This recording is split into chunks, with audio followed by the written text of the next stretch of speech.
efeito estufa, né?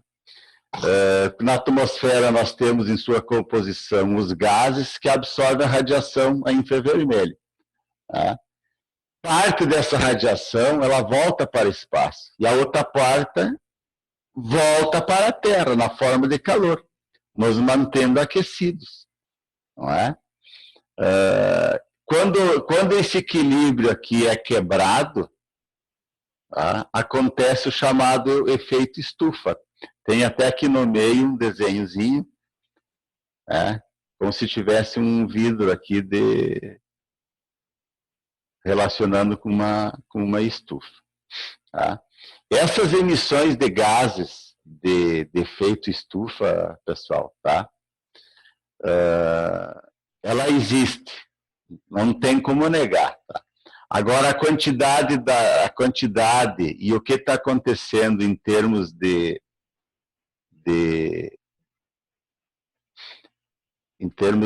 diminuição das calotas polares, não é? E de gelo,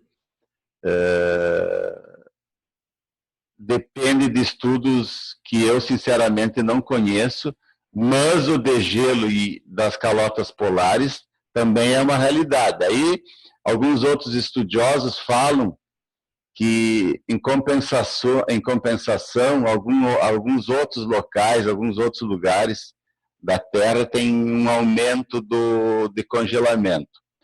Não sei, agora que nós estamos vivendo assim, ó, numa média de temperatura mais alta do que há 30 anos atrás, isso eu posso confirmar para vocês. O verão hoje é mais rigoroso que era 30 anos atrás. Ninguém me convence ao contrário, eu tenho certeza disso. Nós temos aqui um gráficozinho antes para mostrar para vocês, tá? Com alguns padrões dos gases estufas, as referências, não é?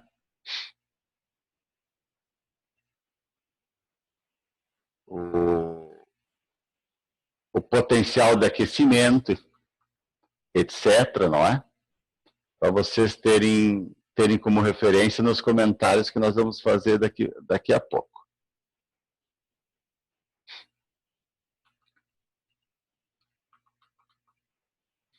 Olha só, pessoal, prestem atenção aqui, tá? Aqui nós temos o metano, tá bom? Que é 25 vezes pior, né, que o dióxido de carbono. Tá? Nós temos o hexafluoreto de enxofre, tá? Que é 22 mil vezes pior que o dióxido de enxofre. Nós temos os hidrofluorocarboneto, certo? Que é 12 mil vezes pior que o dióxido de carbono. Tá? Ou seja, se isso aí está na atmosfera, galera, e é um estudo de uma universidade bastante importante e respeitada da Califórnia, e existem estudos ao redor do mundo, né? Os países que mais combatem esses estudos e são renitentes em aceitar são os países que querem a liberação total das emissões de gases de efeito estufa, ou seja, a China e os Estados Unidos, não é? Eu falo para todo mundo que é saltar da frigideira para o fogo ou do fogo para a frigideira. Tanto a China como os Estados Unidos não têm inocentes na questão de poluição mundial, certo? E no efeito predatório comercial e industrial, eles são irmãos siameses, né? São a mesma coisa, essa é a verdade, não é?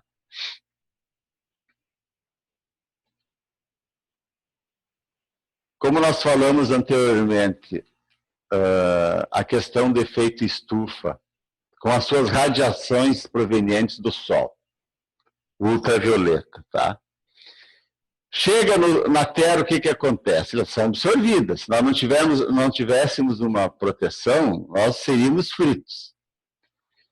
Quando acontece das radiações ultravioletas chegarem na atmosfera, acontece uma reação química, galera, tá? Na verdade, acontece uma excitação das moléculas, uma excitação eletrônica das moléculas, tá? O que acontece com a excitação de moléculas químicas? Elas vibram, elas se movimentam e elas vibram, tá? Isso aí é um efeito químico, tá? Não tem como fugir, galera. Esse aumento da energia cinética, vamos falar que cinética tem a ver o quê? Com velocidade, galera, velocidade de uma reação química, cinética, tá? Quando a cinética está presente, é muito difícil que não aconteça o aumento de qualquer tipo de reação química relacionado a qualquer elemento que esteja no meio, tá?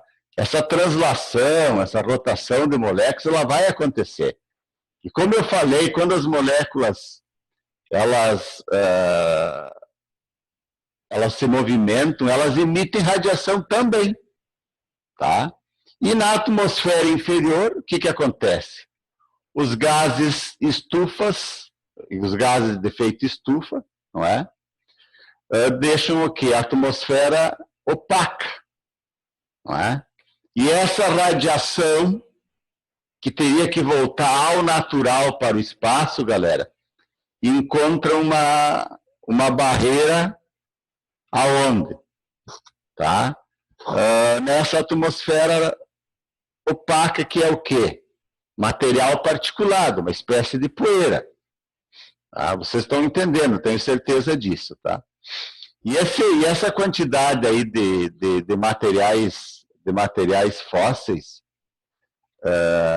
de retenção de calor, de combustível, dos CFCs, não é? Provoca o quê? Que tem derretimento nas calotas polares, isso é indubitável, tá? Que tem alagamento de regiões costeiras, é indubitável. Que nós estamos tendo recorrentes seca e enchentes, é indubitável. Vocês estão pensando, o que tem a ver com saneamento? Tem tudo a ver com saneamento. Repetindo que emissões de particulados, tá,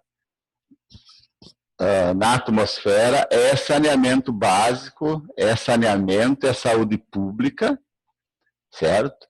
E se não for controlado dentro dos padrões legais, volta com problemas de saneamento ainda mais graves. Aí não se engane, todo problema, tá, de degradação ambiental no momento da sua recuperação, ou todo sistema para prevenir ou tratar uma degradação ambiental, e todo e qualquer tipo de sistema de saneamento, deixa eu repetir, todo e qualquer tipo de sistema de saneamento que existe no mundo, que vai existir, que já existiu, tem um engenheiro civil obrigatoriamente na equipe. Não tem jeito. Vocês acham que os sistemas de esgoto que foi construído em Passo Fundo foi construído por quem? Projetado por quem? Teve um engenheiro civil, com certeza. Teve um químico, teve um biólogo, teve um geólogo, em determinadas áreas tem um antropólogo, tá? Eu falo isso toda hora e repito toda hora. Resíduos e saneamento é nicho de mercado para vocês recuperarem o investimento da faculdade de vocês. E na questão do aquecimento global, galera, voltando essa ronha aí, tá? É o que eu falei antes. Não existem, assim, medidas científicas muito exatas que o aquecimento existe, tá? Agora, existem fatos. Isso é indubitável, né? E esses fatos levam e podem levar à conclusão óbvia da sua existência. É claro que o Donald Trump vai falar que, olha só o que ele fala aqui, eu pensei essa frase, o conceito de aquecimento global foi criado para e pelo chinês, na verdade foi até pelos japoneses, para diminuir o poder de produção dos Estados Unidos. Não é?